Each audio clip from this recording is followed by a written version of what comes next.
for coming by for our presentation. I figured we'd go ahead and get started since you're all here on time. Just wanted to introduce ourselves. This is Officer William Schappert from the Fire Department, Emergency Management Services, Medical right? Services. Medical Services. Okay. Title, yes. Emergency Medical Officer, and I'm Karen Piquette from West Hartford Social Services.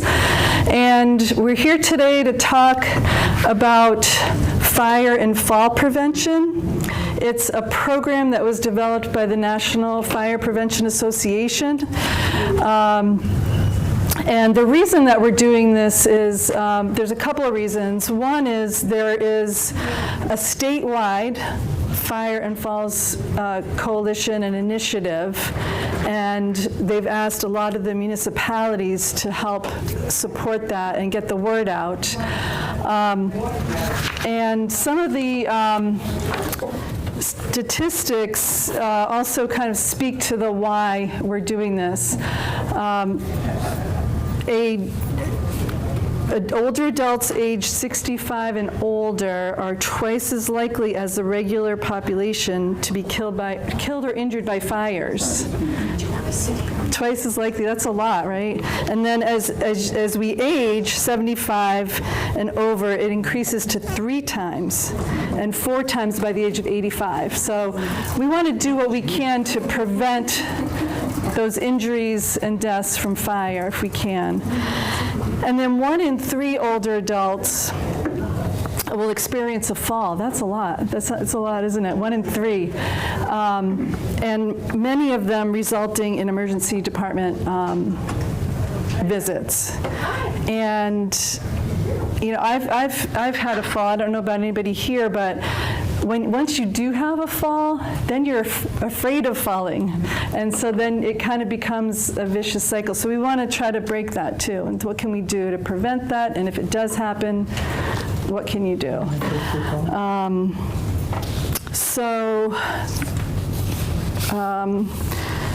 I think we'll go ahead and get started and with the fire prevention tips. And if we like this to be interactive. If you have questions or comments, please feel free to raise your hand and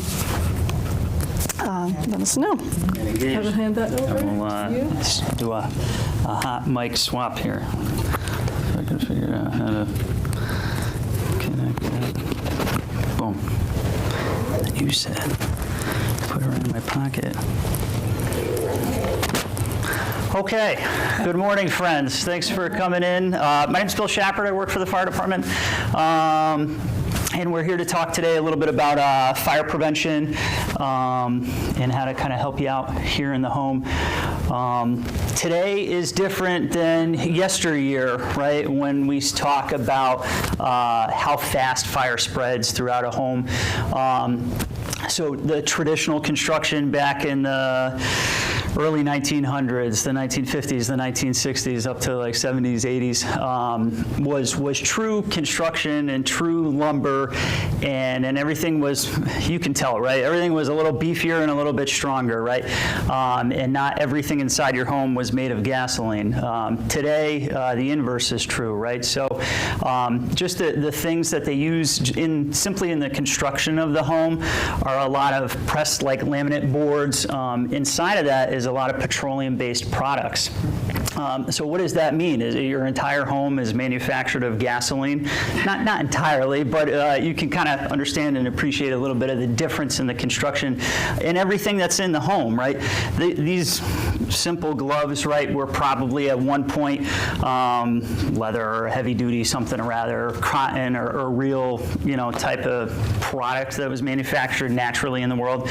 Today it's all synthetic and it's all products of petroleum. So Stuff burns, what I'm trying to say is stuff burns at a much quicker rate than it would have historically. So that's a concern for us, right? And generally speaking, smoke kills more people than fire. We worry about fire and spread in your home. Does everybody, let me go right into the Q&A section of the class. Does everybody sleep with their door closed at home? Yes. Who doesn't? Oh, no. You got pets roaming around in and out of the home? Yeah. I don't sleep with my door closed. You don't sleep with your door closed. Well, maybe after this class, I would encourage you to do so. If you sleep with your door closed, you'd be surprised. That door is rated. You know, there's some sort of rating or fire protection rating within that door, and it can prevent things like smoke and fire from transitioning into your bedroom where you're sleeping. Common misconception: you might think that if there's smoke in your home, you're gonna cough and wake up. That's not necessarily the case, right? It's normally too late, and then you can't evacuate out of your home. So we really do encourage people to close the door, have that barrier within your home, and then we'll talk a little bit about more. I don't want to give away the secret to the presentation. So fast, we talked about that, and I think that's just some nice photos, right? But this stuff, I'll just kind of bring to your attention, back in the day, right? Maybe before my time, no. Was probably, right? I'm young. Things were constructed of true lumber and true wood, and that takes a little bit longer to burn than now. If you go to Paymore and Flanagan or something like that, and you get yourself a new fancy couch and you think you're comfortable, I would guarantee that a lot of that is pressed laminate board. It's all synthetic and made of a lot of petroleum products, so that stuff burns much quicker than it would have historically. One more, perfect. So some of the common causes of fires in the home, and we see this not too regularly, right, but certainly at an unfortunate occurrence rate in our community is things like cooking. So folks are actively cooking, and whether the pot catches fire or you start to cook something and you say, you know what, that's going to take 20 minutes. Let me lie down and have a nap. No, that's very bad, right? We don't want to encourage that. Space heaters, smoking, and we're going to get into a little bit more specific, and electrical and candles. Anybody smoke anymore? It's 2025. I hope everybody's done with the whole smoking thing. I hope we've moved along from that, right?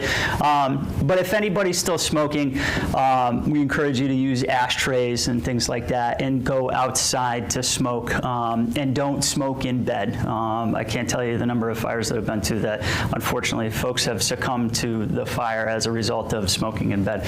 And don't smoke if you have, this seems really counterintuitive. I can't breathe because my lungs have some problems because I've been smoking for 30, 40, 50 years, and I have oxygen on. The two don't mix, right? So that would be bad. We encourage you not to use that. And don't leave candles unattended. If you have, if you're lighting a scented candle inside your home for a period of time, my wife loves pumpkin candles, right? And my house is adorned with pumpkin candles, every single room in the house. I have to encourage her, please do not set those and turn those on and light them and then walk out of the room. That's bad. If you want to manage it and be watchful and make sure that everything's okay while you're in the room, that's totally fine. Space heaters. Let me actually start with this. So, does anybody use space heaters in their homes? Yeah. Where do you position it in your home? Right in front of me. Right in front of you, right? All right, so nothing's in between you and that space heater. You want all that heat, yeah, I right? want all that heat. Okay, great. So that's okay. We do encourage you to leave at least 3 feet away from anything else that could catch fire, right? So, including you, right? So a little bit of distance there is good. And what's really important, I find, I've walked in and we call them like near misses, right? Where we're there for something unrelated, and we identify a problem as we're walking through that room, right? And we make a recommendation to the homeowner, hey, this really isn't a good idea.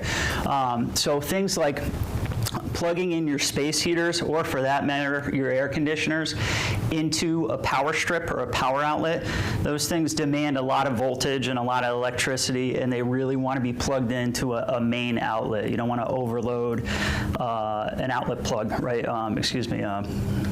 An outlet strip with that. Yes, ma'am. Is quartz heater any safer than the electrical ones? A quartz heater? Quartz, instead of, you don't see the element, it's not like, I don't think it's as hot as electric heater. Yeah.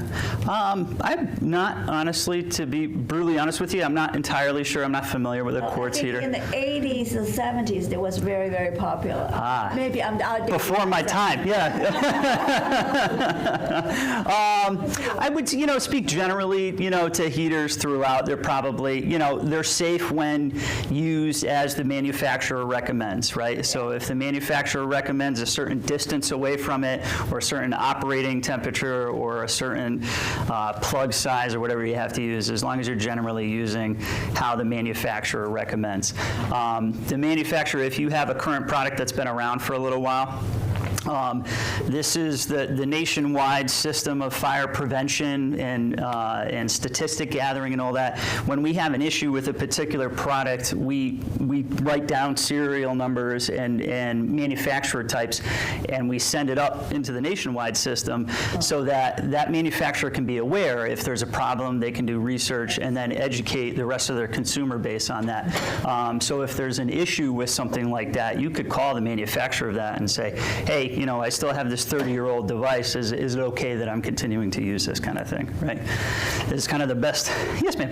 Did you say that like a window air conditioner should be plugged into the wall, not into a strip? Correct. Yes. Yeah. Again, it's super high demand for voltage electricity on that, and you can overrun essentially what that power strip is really designed to be used for. A power strip's great for, I want to plug 3 or 4 lights into it, right? Maybe a wireless router or something like that, but not that single demand and that draw for an air conditioning unit. That becomes a fire risk because it can just get overloaded.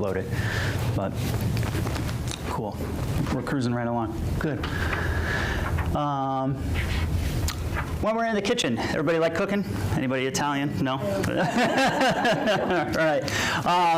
So we generally encourage folks, right? So if you're cooking in your homes, or before we get to any of the cooking things, maybe I can offer these words of wisdom. Do not use your cooktops or your ovens as storage space. That is not recommended. So if you leave things like pots and pans and stuff like that in your oven, that's a bad idea.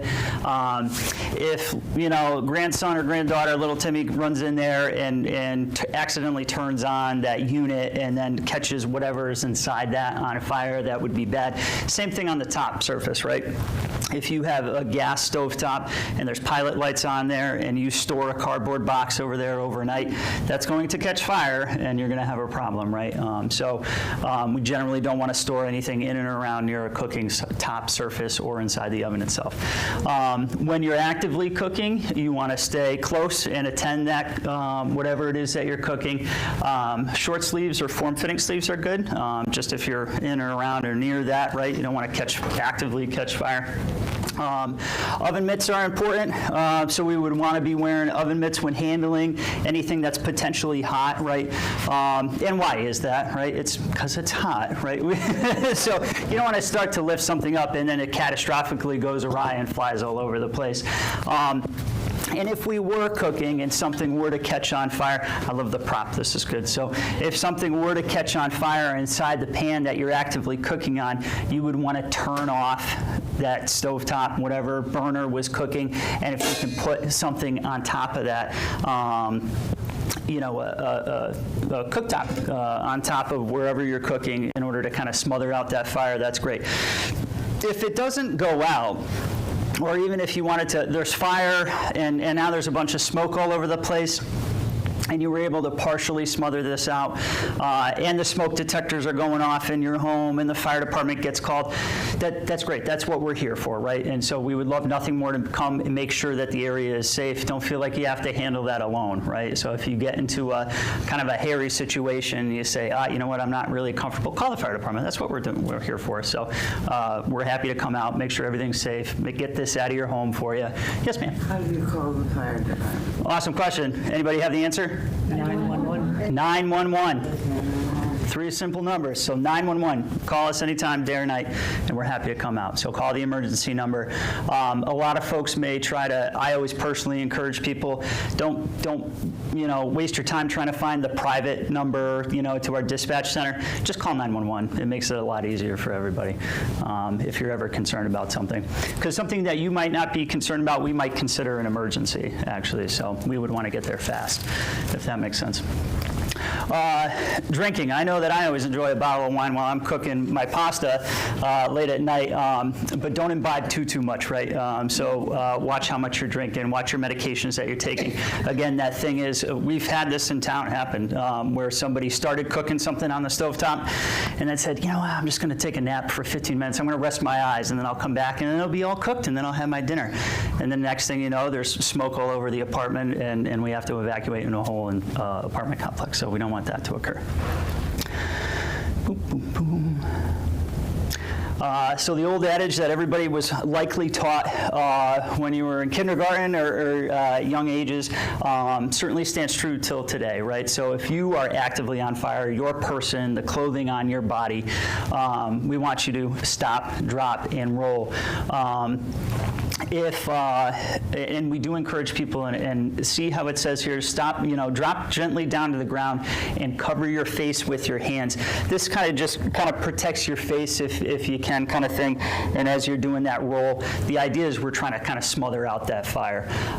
If there's anybody else that can obviously offer help, this is my shameless plug that I encourage, living by the, what's that? What if you can't get down? What if you can't get down? Well, it's either get down and try to put out the fire yourself, or start yelling for help. That fire's not going to go out on its own, right? So if you're in a place, so this parlays well into my next point, is while you're out in the communities, be aware and be cognizant of the assets that are available to you. So things like fire extinguishers are in most every single public building that you walk into, right? Does anybody know where the fire extinguisher is in this building? No? Neither do I. I didn't look real hard. But I hope somebody who works here would know, right? And other things like AEDs, automatic external defibrillators, or stop the bleed kits. This is my other shameless plug. Or even things like Narcan, naloxone, that's available for opioid overdoses. All of those things are generally located somewhere near each other, because we like to push the public to one location. So in this facility here, I know our AED is located adjacent to the restrooms. Yep, right at the door. See, great, fantastic, yeah. So just kind of being aware of what's around you as you walk through the community. As you go through, like if anybody's walking at the mall, and if you walk through the mall, there's AEDs plastered all over the place over there. So just as you're walking throughout, every single town municipal building in this community has an AED, has Narcan, has stop the bleed equipment, which is really great. Not a lot of communities have that, so that's fantastic. Can I make a Please, suggestion please. too? If you can't get down on the floor, so fire likes air, right? That's why he suggested putting the top on. So if there's anything nearby that you can grab, a towel, a blanket, something that, it's hard because, as you mentioned, a lot of blankets now are flammable. It's something that can take the air out of the fire to, cover yourself, cover that area, is also another suggestion. Or if, as you mentioned, if somebody's nearby that can help you with that too. That's great. I know my mother actually just bought off of Amazon last week. I'm not a shameless plug for selling these products, but they do sell things like fire blankets and stuff like that, right? So and they are used to smother that fire. So you can throw it on top of cookware or yourself or wherever the fire is. Yeah. What's a fire blanket? It's a blanket that's impregnated with fire retardant type materials, right? That would just help smother that fire out before essentially that blanket was caught on fire. So think of a fireproof, I don't want to use the word fireproof, but think of a fireproof blanket that you can chuck on something and the fire would go out. Yeah, you can. Yep. Yep. They're on, To my kids yesterday. Oh, yeah, did you? Christmas. Oh, perfect. Well, their kids are Yeah. starting to cook. Yeah, terrified, right? Good. All right.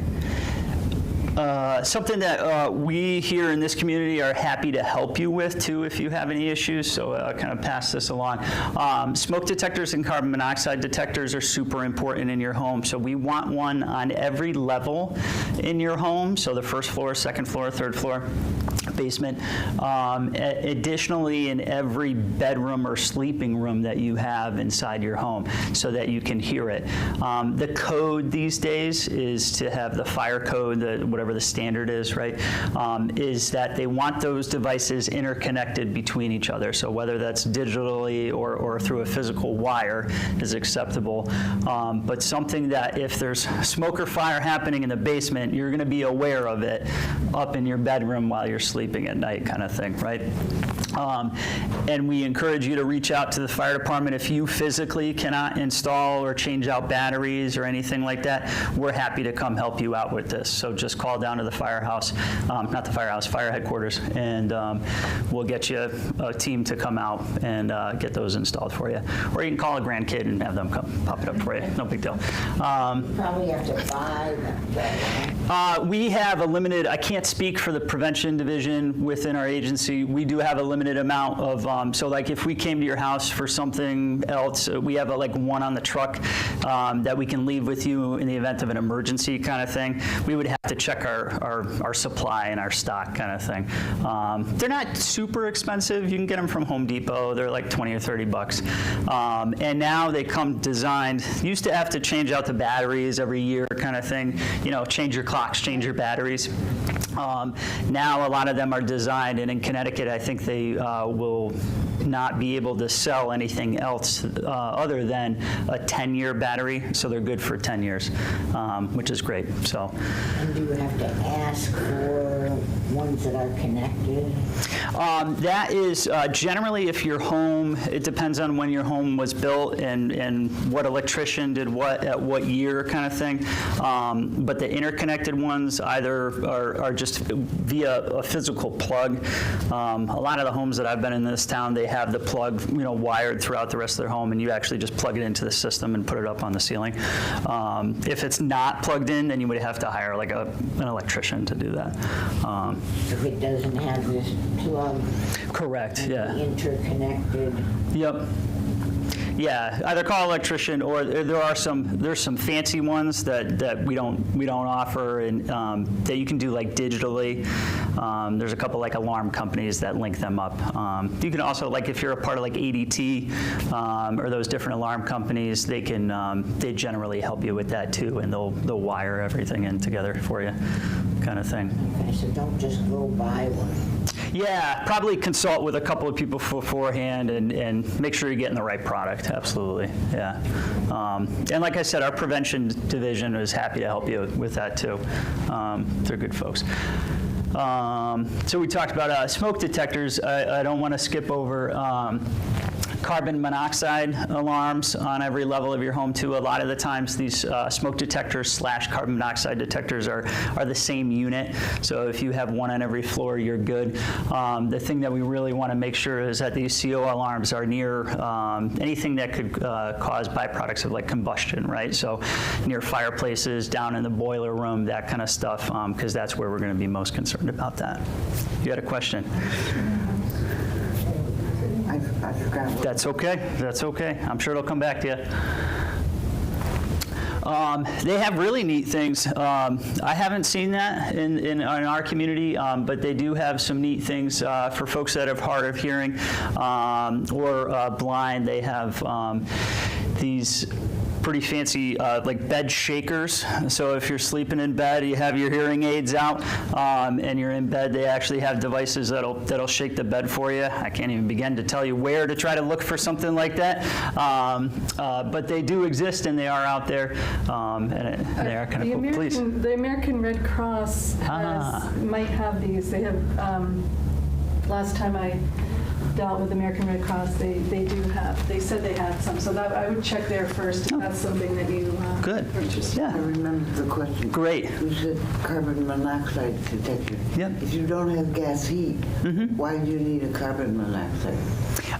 So whether you have anything that causes byproducts of combustion, right? So gas or oil or unless your home is entirely electric, which I would find that hard to believe in this day and age. But generally, too, there might be something else in your home. If you had a generator running, there's a natural, there's a natural emergency, or, a storm that comes through, and everybody's running their generators. That kind of gas from your car, right? So that stuff can seep into your home. So we would want you to have carbon monoxide detectors inside your home to make sure that nothing was either coming in from the outside or coming inside to out. Does that make sense? If you have oil heat? Yeah. The same exists, right? That's it's still burning that oil. So even if you have oil heat, that can cause byproducts of combustion and things like carbon monoxide and other nasty stuff that you wouldn't want in your home. So you would want a carbon monoxide detector for sure. Yes, ma'am. Hi. Getting back to some of those other alarms, like the strobe lights and that. I know I know it's in Massachusetts, but if you're disabled, have disability, your landlord has to, I don't know if it's this way in Connecticut, has to provide some of those adaptations. Interesting. It'd be interesting to look at to see what Connecticut law requires of landlords, because if you have that, to have those other adaptations for signaling. Yeah. I was in a hotel with 2 dogs a couple of years ago, and I didn't know we were in a handicapped room, and all of a sudden the sirens and the strobe lights in this room went off. I didn't know that this was the room they gave us for, and it's quite an experience to have those lights going on. Sure. Not the bed shaking. But we had to climb down 5 flights of stairs with 2 dogs. Oh, boy. And the whole hotel. But it's quite an experience, those strobe lights. But I know my daughter had a roommate with a disability. And the landlord, before she could move in, was required to put some adaptation for the smoke alarms. That's interesting. So she was hearing impaired. Okay. So, but anyway, it'd be interesting to look into that. I'll try to do some research on that. I haven't heard that in Connecticut, but it doesn't mean it doesn't exist. Yep. Or if it's not a lot, if you can get some type of assistance, because I'm sure those are a little bit more costly. They're a little bit more costly. A lot of times, Strobe lights? so like the strobe lights come kind of, I don't want to say factory stock, but in a majority of like the West Hartford public housing that we have throughout the town, so the one right next door to us and throughout the rest of the community, a lot of those rooms are already pre-built and designed with both the strobe and the lights as well, which is good. Was there a fire? What, at the hotel?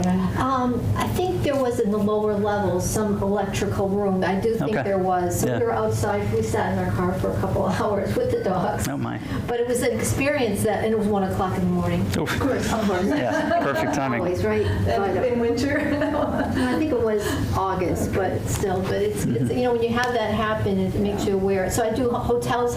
Not all hotels have them, but this room we did had the. Yeah, that's good. Yeah, a lot of them, they're shifting towards that. If they don't have them now, they are.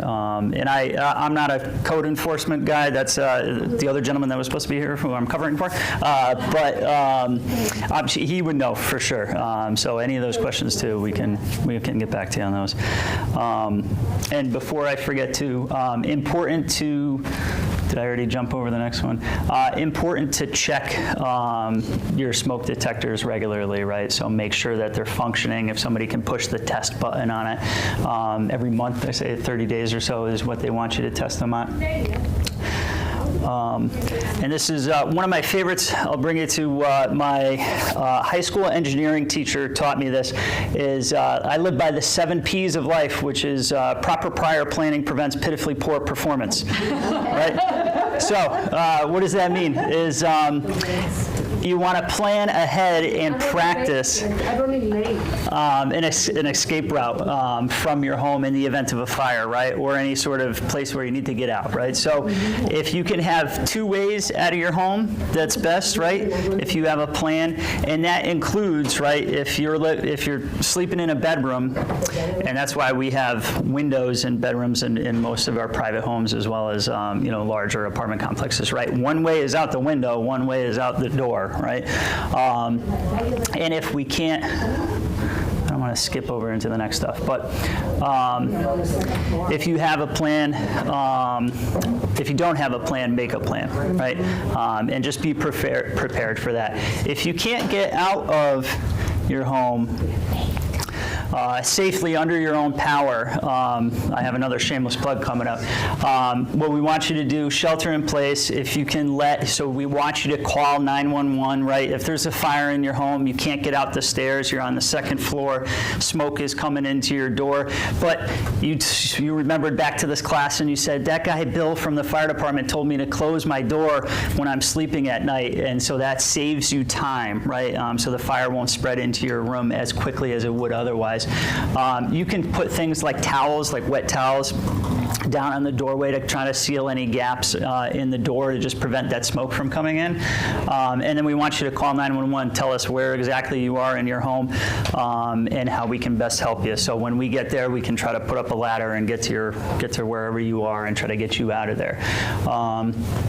The other thing that I like to tell our community members, if you are not already on, we encourage people to use our special needs registry that's set up with the fire department. So you can just call down to the fire department and say, you know what, I have somebody in the home who's hard of hearing, or they're deaf, or they're blind, or they have a physical impairment that I can't get, out of my bedroom and down the stairs without, using a chair lift, right? And the power goes out, and now I have a fire, and now I can't get downstairs, kind of thing. If you call the fire department and give us a heads up with that information in the event of an emergency, we will already be prepared with that knowledge, with that information, and we can best serve you with that, right? So if we know ahead of time you sleep on the 2nd floor in your bedroom with the door closed, and you can't get out, and there's an issue in your home, then we're going to be coming for you, and we're going to be looking for you in that 2nd floor bedroom, kind of thing, if that makes sense. Things like oxygen, too, if you regularly are on oxygen, that kind of stuff. That's nice for us to know. We already kind of jumped into this one, right? But you want to call 911 in this community. And if you've made it out of the fire, you made it out of whatever issue is inside, fantastic. Stay outside. And obviously, while you're actively trying to run away from whatever the fire is, if you can get out under your own power, I don't need you to be trying to get onto your cell phone at the same time while you're trying to walk down the stairs. And that would be bad, right? So focus your efforts on getting out of the home, then give us a call and start yelling for help, right? We all live close together in this community, right? Somebody is going to hear you if you start pouring out of your house at 1 o'clock in the evening, and my windows are open when I'm sleeping, right? Somebody's going to hear you and just call out for help, kind of thing. Or you have a whistle in here. Fantastic. Good. Your bag, you could attach that to something and blow that. This is good. I don't want to jump over this one. So plan your escape for your abilities. If you have things like a walker, right, or you need a flashlight like we have in here, keep those right at your bedside, ready to go in the event of an emergency. Smoke detector starts going off. Now you can say, oh, okay, it's time for me to get up. We don't need those things halfway across the room, right? We want them ready right next to us, and so we can be prepared. And we talked about a whole bunch of stuff. But fire danger, calling 911, smoke detectors, carbon monoxide detectors, our special needs registry. What else? That was a whole bunch. Any questions, comments, thoughts, concerns? Yes, ma'am. I remember remember many years ago, it was around the holidays, and I started to cook early, put the turkey in. And I heard this strange beeping. It wasn't like the fire alarm. And I was like, what is this? Okay. And it had to catch me. I'm like, it was the smoke detector alarm that I have never heard that special beeping before. Okay. And when I realized it was that, and I called 911, the fire department came and they said that the oven was producing the carbon monoxide and it set it off. But that special noise, it was not like a regular smoke detector noise at all. It's something that I had to really think and say, what is that beeping coming from? And realize it was the smoke detector. So I don't know if now, I mean, it's been a while, if it's that sound is different for some people. I still have, at that time we had our own private home. Great. And it was a different sound when that smoke detector, when the carbon monoxide beep went off, and you kind of listen and say, what's that? It don't sound like a fire alarm. And they put a tag on my stove and everything. Yeah. Good. Something to think about sometime. And there was a gas stove, I believe, at that time. Yeah. Okay. I'm glad you brought that up. So the that is you're speaking about a integrated carbon monoxide / carbon or smoke detector, right? So it's a 2-in-1 combo kit, and you can hear one of 3 separate noises. And I'm glad you brought this up. So the first one that we probably get called to most frequently is the change the battery chirp, right? Yeah. So if your smoke detector is chirping, and it's typically like one little chirp every 60 seconds or so, that means you need to change your battery. We can help you with that if you can't get up and change the battery from the ceiling, right? But otherwise, change out the battery. The other noise is that traditional smoke detector alarm, and some of them now actually speak it to you. So not only will you hear that beeping going on, but you'll also hear it'll say, warning, smoke detector, or smoke or fire, right? And then the last bit of it is it'll have some sort of different beeping associated with it, and it'll say, or just beep different, or it'll say carbon monoxide, get out of the home kind of thing. So great. No, I'm really glad you brought that up. Yes? The special needs registry, I don't see that contact. Is that on any of your? Oh, no. It's on our. No, it's not. I can have the phone number here. So is that with who's that with? The Office of Emergency Management. It's with the fire department. The fire department. Yeah. 60. It's website. 561. That's emergency management. It's 8300. So 561-8300 is the fire department main line. What is it again? I'm sorry. That's okay. 860-561-8300.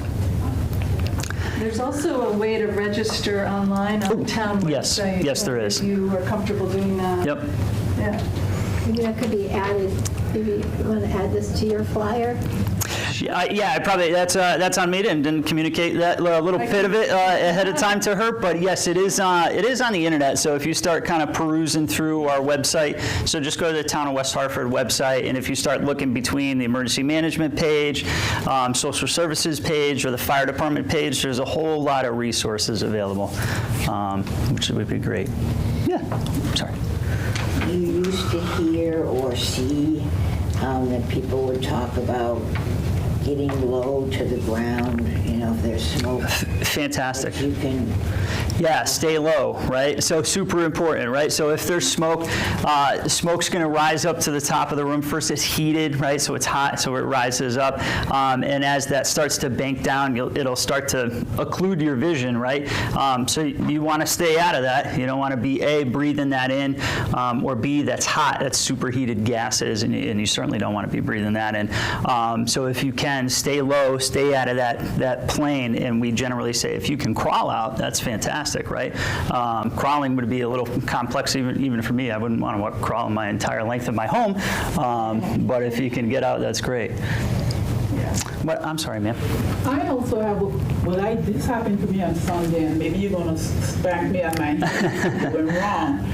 I heard the little, the smoke detector went off in one of my neighbor's apartment. I was like, okay, someone is cooking. About 3 minutes later, I heard the big alarm go off in my apartment where the light is blinking and everything is crazy. and I grabbed my phone and my keys with my cane. It's a good thing I was dressed. Okay. And I open up the door, and all the smoke is there in my hallway. Sure. And here come running the aide for my neighbor. But while she was running, going in, I was going down the stairs. Because I'm like, I already opened the door, so I might not go run back in. The stairs is right next to my apartment. Good. So I just happily down the stairs because I knew I practiced the stairs. That's another thing. I practice the stairs ever so often.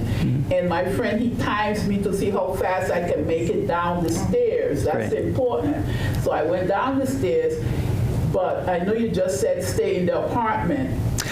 If you were met with smoke or fire at your doorway and you couldn't escape, right? We want you to get out. If you can get out, 100%, get out on your own power. Yeah, and that's the right thing to do. The fireman at the front door, I'm like, Great. sir, I saw the aide running in the neighbor house, so check her out. Yeah. That type of way. Yep. But I think that's also important. Another thing is because I live in a senior complex, and some people are, like you said, using different devices for mobility and stuff, Sure. or hearing impaired or visually impaired, Yep. and you have this registry. Does the fire department have a list of those people that's in those type of buildings? Unless, if they've reached out to us, we do. If they haven't reached out to us, we don't necessarily. Even know that there was a registry. Certainly, yeah. We try to advertise it, as best as we can, and I'm happy that I got my shameless plug in here to advertise it to you and continue to spread it throughout the community, right? Because I think so also too, maybe that's something like for my building, I'm going to speak personally for the plant, that something needs to be posted, like for our coordinator, so he can put something, post on the bulletin board so that some of my neighbors or the family members Yeah. should know about this Yep. registry, because there's a lot of my neighbors that really need that. Something Yeah. you post around there, or just put a little notice around and they will Yep. be able to Sign up. register their family members or register themselves. absolutely. Nope, that's great. I can send that out. We're planning on doing, hopefully, some of these presentations at the senior housing sites too. So, but I'm glad you brought that up. I'm in touch with the coordinator over there, so. Good. Yes, ma'am. Listen, because of the animal can get to the fire alarm system, 3 weeks ago, all my fire alarm went off, and the basement, you name it. And it was 2 o'clock, and I said, I'm not going to go outside by myself. It's dark. I said, no, man, I can pass away. I'll be by myself. Okay. And I said, I'm not going to go in the dark. I said, you got to get out, Mrs. Edwards. You got to get out. And I don't want to get out because I'm afraid of the dark. So the guy got really mad at me. Yeah. The policeman came right away and I said, I'll take you out. I didn't want to go by myself. I was scared. Yeah. Because we get bear in my house at night. They get bear around and even the Oh, yeah. the woods area. And I was so scared the bear was going to attack me. And then what did he find out? He said, he found out that I had a spider and my fire alarm down the basement. It's Yeah. a spider. Yep. It was the oldest fire alarm. A spider, a real spider. A big one? I don't know. He told me, I don't want to see it. Go away from me. But anyway, I would think I didn't know that can interrupt all the fire alarm at once. Yeah, so- That's what it is. And he said, fire, fire all over the place. Oh my God. And then I even bumped my head when I was getting out the door, at the window. But I just didn't know that this could happen. Yep. This could happen. Some kind of paint can go in the fire. So these smoke detectors, there's a couple different types of smoke detectors, and some are less prone to miss alerts like that. But your generic standard fire smoke detector is really looking. It shoots a beam across a kind of an open area, right? And if anything gets in between that beam, it says, oh, there's something there. It must be smoke, right? So then it activates. So if it's things even like dust or debris or steam can actually set off a smoke detector pretty easily. I said, I don't need battery because when my son took them off, when my husband passed away, he put all over the place, but he put like, it got, you don't need battery. Something that you don't need battery. They leave it there for years and years. Sure. That's the kind he got. And Okay. the guy was so hard to open those things. I said, gee, this is a new one. Mm-hmm. And I said to myself, I didn't even know the animal can do that. Insects. Yeah. That's what, and the girl you told me about that because I wasn't sure. So I want to make sure my son coming this weekend, make sure he clean all my fire. Yeah, clean them all up. You know, you can blow them out with a little bit of air. No, let him do that. I'm not Yeah. doing that. Yeah, no. But yeah, if your son comes down, he can just blow it out a little He bit. said, Ma, he went volunteer for his Bible in Vermont. He's Oh, from Vermont. yeah. I said, Ma, I'm going to go over there and I'm going to check all that and I'm going to clean them up for you. They don't have to be, oh my God.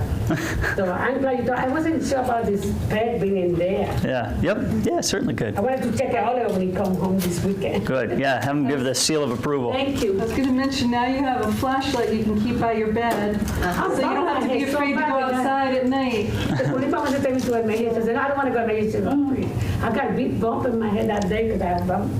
When I did it was 2 o'clock in the morning. Oh, boy. I'm going to be up there in the dark. Forget it. Yeah, you have some night lights, so yeah. Good. Yes, Would ma'am. it also have to have a fire extinguisher? Are you required to have one in your home? Is that what you're asking? You're not required. Is it a good idea? Absolutely, right? So if you have a fire extinguisher, not a smoke Or detector. a small one that I could put next to my bed? Yeah, if you have a small one next to your bed, what's a great idea too, if you have it's one of those cans, right? If you have one of those cans like in your kitchen next to your cooktop, that would be a great idea too, right? Or underneath your sink or something. If something were to happen, you could quickly, apply that. It's a great idea. Required? No. Is any of this required? No. Is it all a good idea and is going to help you in an emergency? Absolutely, right? So, yeah, good idea. Good. What else? Yes? In some new buildings, Yeah. you cannot open the window. Suppose you are in a high-rise hotel, Yeah. and then there's smoke alarm going off, and Yeah. you don't want to open the door. They have those glass cutters or hammers that they give to people who drive Yeah. to keep in the car in case I would happen to you, you can break the glass. How useful is that if you're on a high rise and then? I will, I can't say with certainty, but I can make an educated guess that it would be incredibly difficult for you to break. It's probably tempered glass, and it's probably quite thick. If you're talking about a high-rise, a complex, you're probably not going to break through that with one of those hammers or anything like that. The good thing here, not only in the state of Connecticut, but in the United States across the country, right, is we have things like fire codes, and as we build these buildings up, we design into the buildings things to make them safer in the event of an emergency, right? So things like, you might not know that if the fire alarm goes off and the smoke detectors go off and there's smoke inside a building, think about where you're getting your heat and your ventilation from. It's all within a system, right? Those actually get shut off in the event of a fire or smoke or anything like that in the building, so that it does not spread into the next rooms. If you can evacuate through a stairwell, that's fantastic. That's better than the window. Yeah, absolutely, right. But if you're faced with, you open your door, just like we talked about earlier, if you open your door and you're faced with fire and smoke right at the doorway there, you touch the door is hot to the touch, right? And you said, oh, no, I'm not going out that way, then we do want you to shelter in place, and again, call 911, things like that. But buildings are designed for us to be able to help you, right? So things like we have water standpipes, pre-built-in pipe systems just for the fire department, sprinklers to help put that and manage it. So as you go up higher, there's systems in place. A whole lot would have to go wrong for that to catch fire and for that to spread throughout the rest of the building. Sprinklers are going to probably put it out, if not keep it in check for long enough for the fire department to get there and fully put it out, kind of thing. The fire doors. Fire doors through certain sections, so all these codes are built in so to make those safe for you, safer, as you could be, right? But good question. Cool. All right, I don't want to steal the show. My friend Karen is going to take it away, and I'm going to try to pass off this contraption to her. There you are. Thank you. Thank you. All right, thank you very much. You're very welcome. Thank you. Absolutely. And I'm gonna scoot out this. All right. How's everybody doing? You holding up okay? All right. Okay.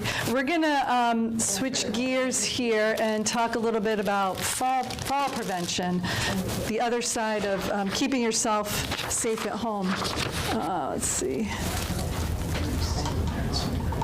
Okay. So at the beginning, I mentioned 1 in 3 older adults will have a fall. Your first fall doubles your chances of having a second fall. Why do you think that might be?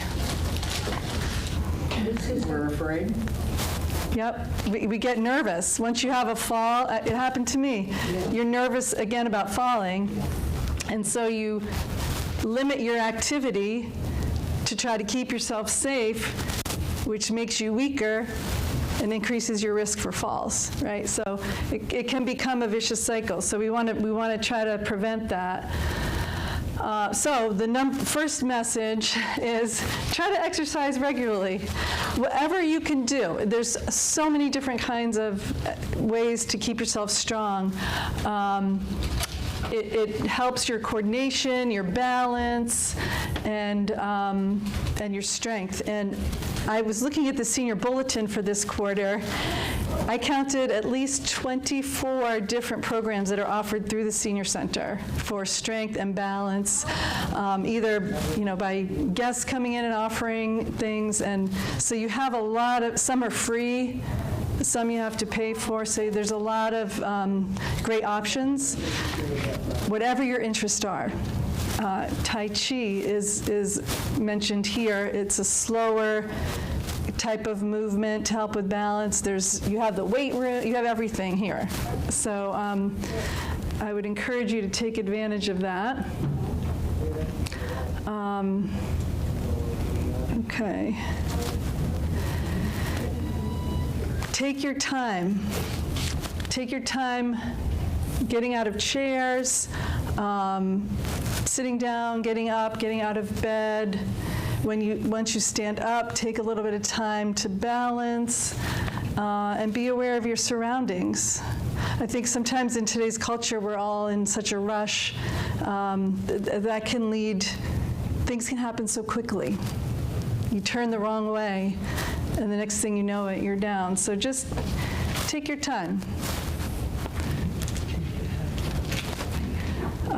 Does anybody want to share something strange that they've tripped on in their home? I will. Okay, go ahead, you go. I have it was a very nice like a rubber, safety rubber, but for some reason I was moving a piece of furniture and the end went out. And I keep saying I need someone to come to my apartment and put it back down.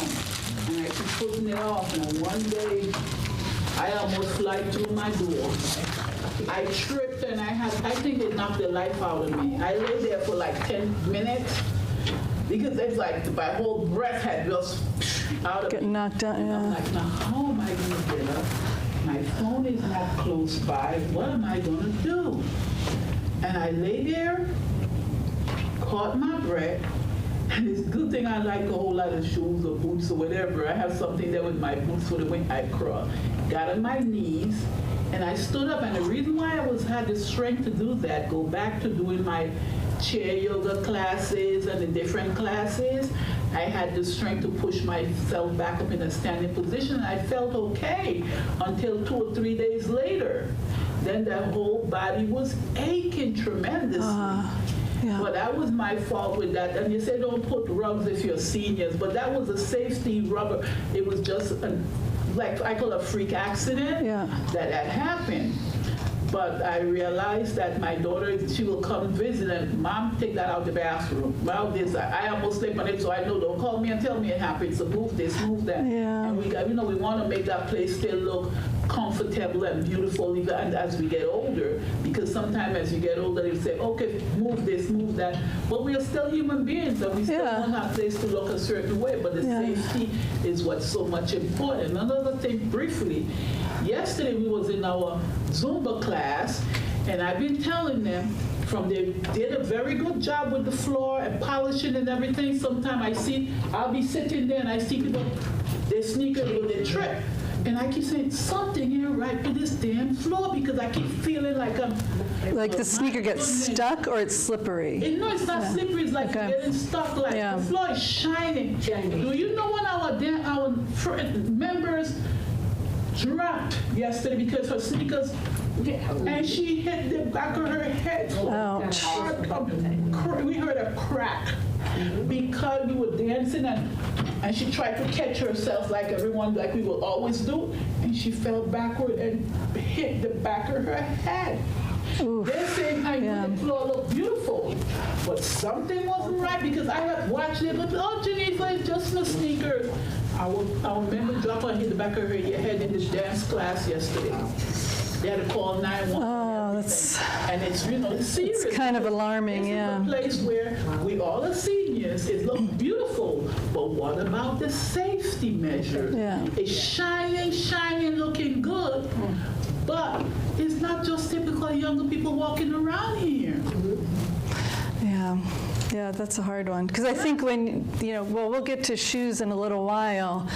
It is recommended that you use shoes that have a rubber, so that you don't slip. But it's, dancing is a little bit different. It's not just the dancing. We have sat in the chairs and watched the other members walking and, Their feet. There's That's something going yeah. like that, and one day I'm sitting there, and the next thing this guy, like he's gonna fly out the door. Like it's almost too sticky. It's too yeah. kind of too much. Yeah. Maybe I don't know, but we are not the professionals when they're doing the floor and they want to look really full and nice. But really think about the older folks that's in here, huh? Well, they know about the fall. They were right there. They called 911 everything. Okay. They took care of that matter. Yeah. Thank you. That happened to me at the mall, at Western Mall. I used to walk in the wintertime, and it's just like your sneakers. I had on running shoes, actually, and they just kept catching, and eventually I fell. That's interesting. I never really thought about that before because, it's always recommended to have non-slippery shoes on, but then it can cause, depending on the floor that you're on, it could have the opposite effect. Yeah. And your soles of your shoes. Yeah. Were you going to say something? Well, I was going to say, one week I was in a dancing class, they call light dance, and I'm asleep, and you know who caught me? Paula caught me. I said, you're almost asleep, like, So you were slippering. The floor is too shiny, and she coming to me, And I wear sneakers, especially sneakers for that, because they're not slippery at all. Yeah. So, I agree with you. Well, I've personally tripped over my own feet. I don't know if you, have you seen now the very popular sneakers with lots of foam and they're kind of wide, like the Hokas and things like that? Yeah, those things. I don't wear them anymore, but they were very comfortable, but they were so wide that sometimes I would just trip over my own feet. So, yeah, it's okay,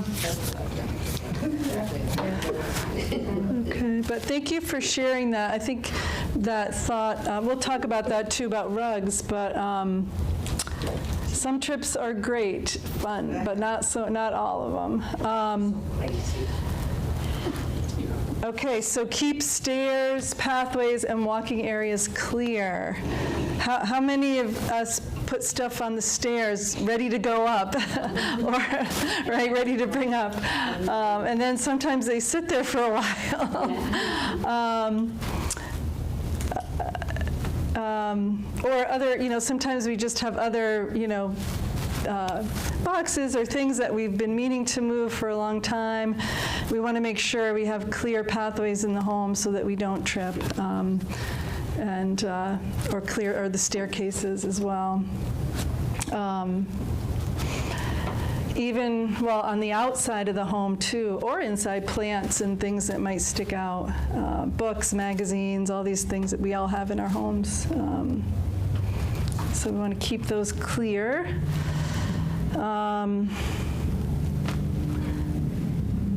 And then, wait, did we miss the? Okay. One of the other tips is to have railings on the stairs, and use them. it's best to have them on both sides of the stairs if you can. And, for going up and down, sometimes we prefer one side of our bodies to the other. So if you have them on both sides, you can use them. Yes, ma'am?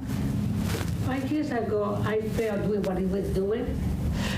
You fell carrying a basket up? I was carrying a basket. Yeah. And I just slept to the stairs so bad that I hit my arm so bad that I had to go to emergency room. Guess what? I had a third call emergency. I had a third call because I break something there, and I can't even move. That must have hurt. Were you holding on to the railing too, or you were just trying to carry? I tried to carry it. Yeah. Using 2 hands instead of using the head. I didn't do that. Was my mistake. Yeah. It wasn't that heavy, but to me it was heavy. Right. And Yeah. then So what could you do? I wasn't there. My neighbor come every morning to see about what Mama doing.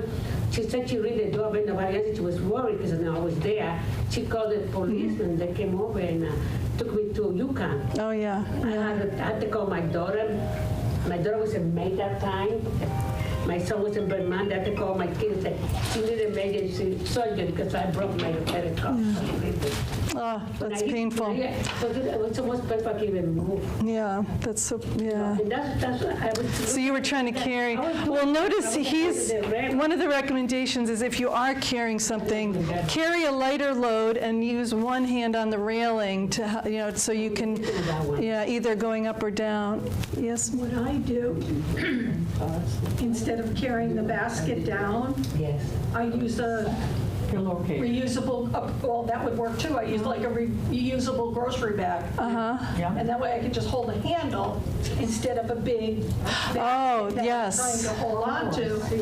And it's just easier to balance with the railing in one hand and the bag in the other, rather than a basket or That's a great idea. Yeah, because look, it's kind of wide. wide and unwieldy. I don't think I could do that. Yeah, the bag is a very good idea. Yeah, I like that. So I'm on the second floor of a 2-family house, and I have a lot of steps to go up and down to do the laundry, which is in the basement. I have a mesh laundry bag. I just throw it down the stairs. That's good. Yeah, Go down to the basement and then I go down there. Can't throw it up the stairs, but I can throw it. Yeah. Yes, those are wonderful ideas. Thank you. Thank you. Appreciate that. You could use, well, the bag also has a handle, so if you need to hold it that way, or put it on your shoulder, so you have your hands free to grip the railings. Yeah. Thank you. Thank you.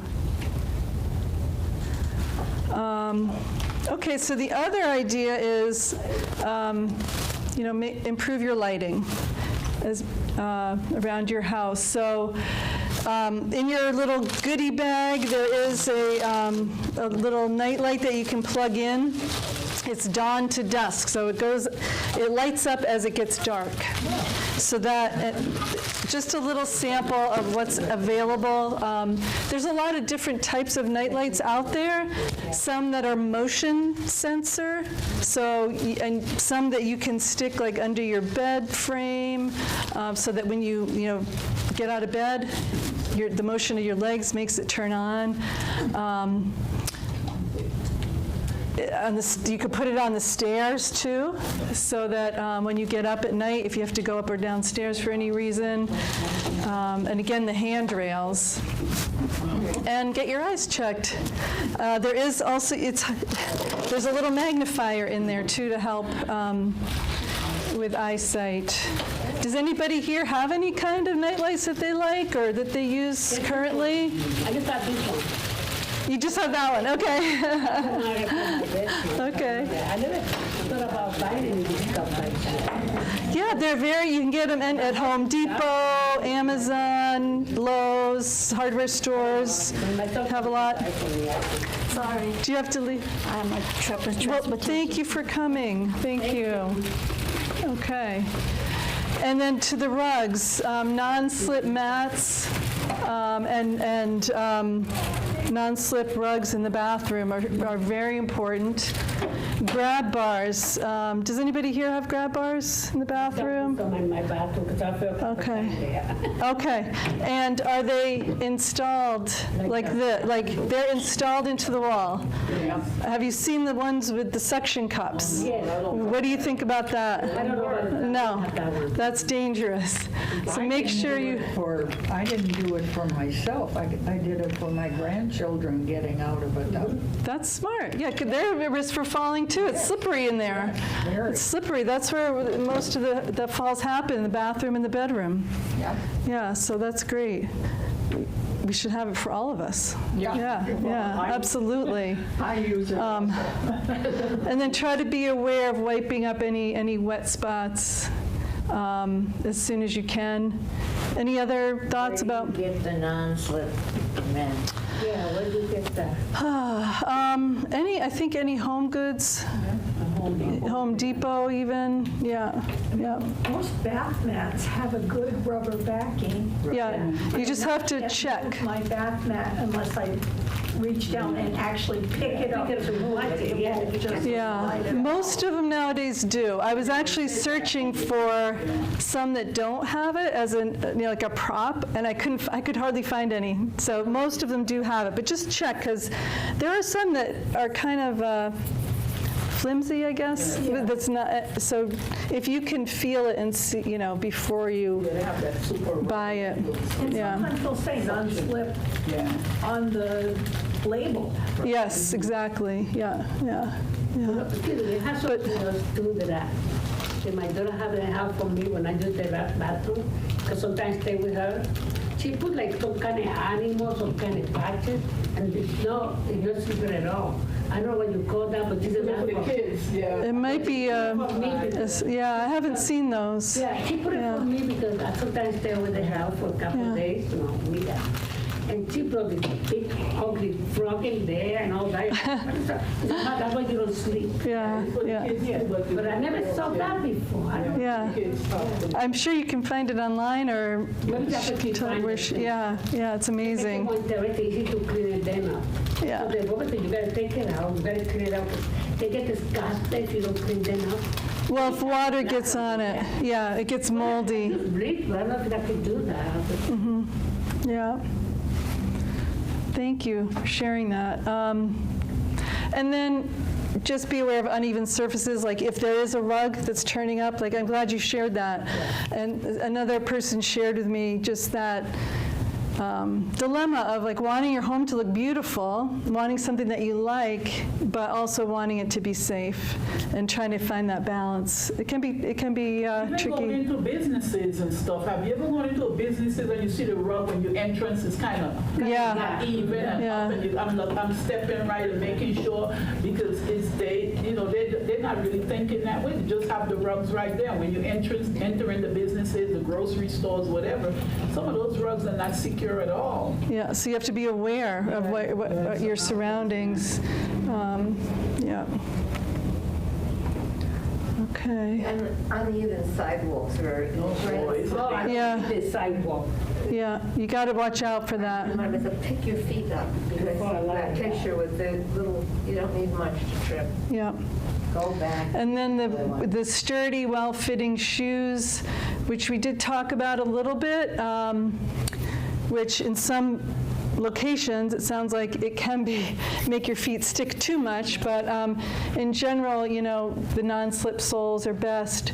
And slippers, does anybody here have those slide-in slippers? Oh, yeah. Almost everybody does, right? But they're, And I don't like them. yeah, they can be a tripping hazard. My mom actually tripped on using them. She's had those slippers for years, but they don't stay on your feet. I use sock, but my daughter said the sock can make you slip it too. They have the rubber sole. They have socks with the rubber, the sticky bottoms. I gotta buy those.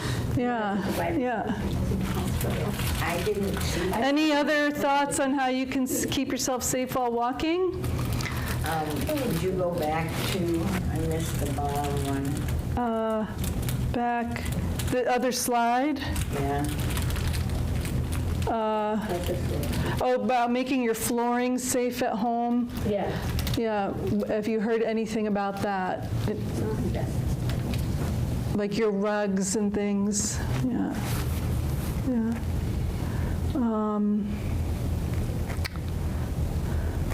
You gotta tell your grandkids not to leave their exercise equipment on the living room floor. Yes, yes, that has to do with keeping spaces clear, right? The other thing you can do is have a list of your current medications handy.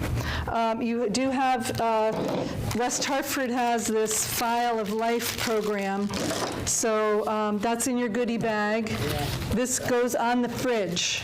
So the fire department, the EMS, when they come to your house, they'll look, if you have this, they always look on the fridge to see if you have one of these.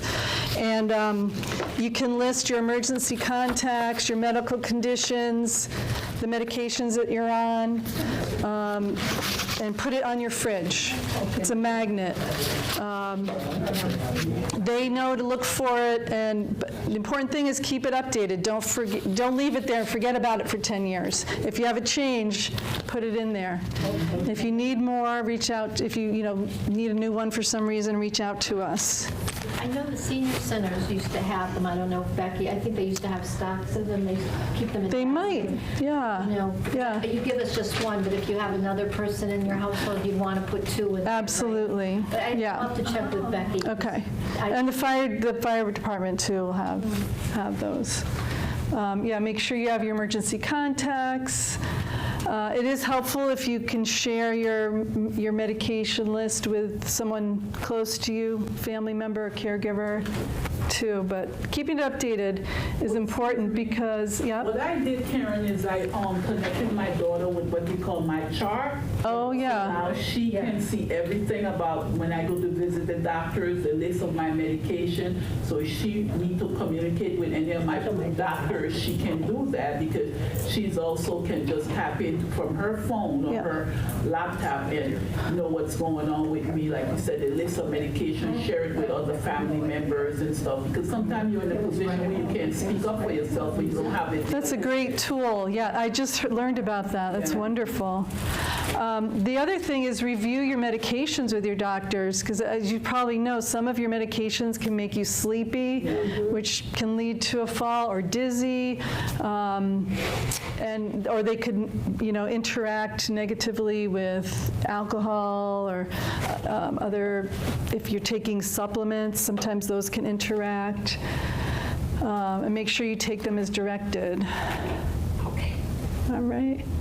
And then the medical alert device, you could consider something somebody here said made me think of that when he was giving the fire presentation. They're very handy. There's a lot of different companies out there now. If you fall, you can press the button. In an emergency, if you can't get to the phone, and they will either contact, they have different ways of going about it. They'll try to contact you first to make sure it wasn't an accident, and then if you need help or you don't answer, they'll have the fire department come and the EMS. They have ones that have a fall detection on it, so if you fall and you pass out, and it can detect it and call for help. I did a little bit of research into Alexa, and your phone, because some people were asking about that. And I found, now I don't know everything, but I did learn that with Alexa, you can't say, Alexa, call 911. It won't do that, apparently. But it will call an emergency contact. They do have a service, apparently, for $6 a month and a paid prescription with Alexa called Alexa Emergency Alert. So that's different. So I think my mom got Alexa thinking, oh, I can just use that. And I thought so too. Until I started researching a little bit about it for this program and found that Alexa will not call 911. But you know everything else. I know. She does. Yep. And then some of the smartwatches, the higher end smartwatches, might have some fall detection on them, but it doesn't always work. So be cautious about that because there's some advertising out there and misconceptions. So make sure if you're considering anything like that, really do your research. The life alert buttons really are made to do that. Okay, any questions? I don't know what company my uncle uses, but yeah, sometimes he'll bump it because he wears it on his wrist. And if they don't reach him, they call me. And Yeah. it's like, and it's usually, he doesn't hear them. He's waiting for them to call him on the phone, and I keep telling him, no, they talk through the device. Yeah, yeah. But the one time one time he needed it, but he got up and he got the phone, but the next time when he fell, he used it properly and pushed the button, and they said, do you have an emergency? And he was able to say yes. Okay. So, and they're very quick. They are. And they will always. And sometimes they're sensitive. Some of them can be sensitive. Yeah. But you'd want it, at least you'd prefer it to be a little sensitive than not sensitive enough, right? Yeah. They'll call me. They'll just say, Howard, are you okay? Do you have an emergency? And he can say, no, I bumped it. Yeah. And then they're good. But, the times when he felt like that, then they sent me a text message saying they had, dispatched services to the house and everything. And I mean, the hospital, they called me for like 8 hours. But Yeah. Well, I think like Officer Shapert said, that they would prefer that you call and they can help you, and they're really there to serve the community. So I know sometimes we have that feeling like, I don't want to bother anybody, but they would prefer to avert a worse problem, right? Yeah. Did you say?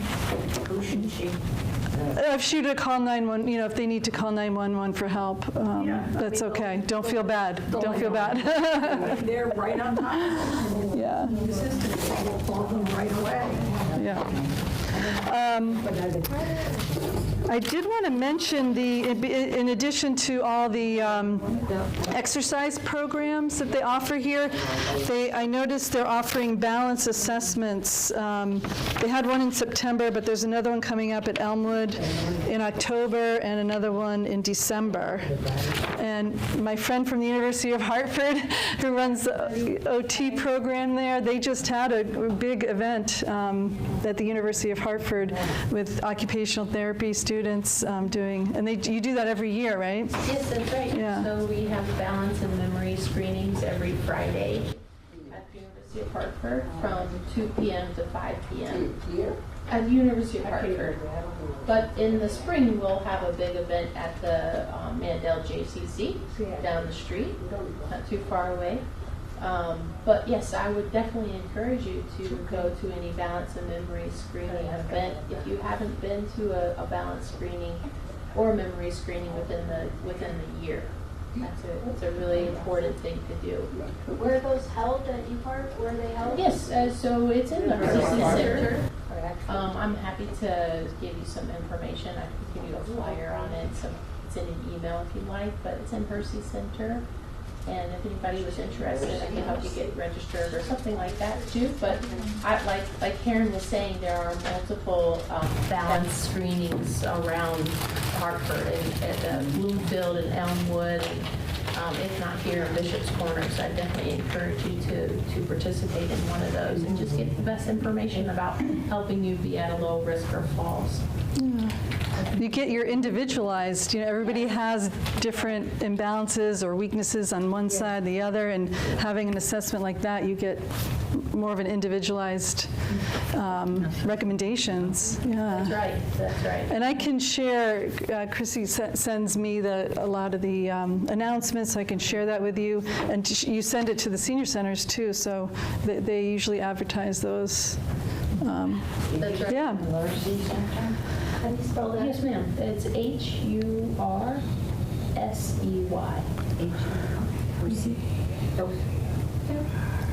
And like I said, I'm more than happy to give you some info after Karen's class today.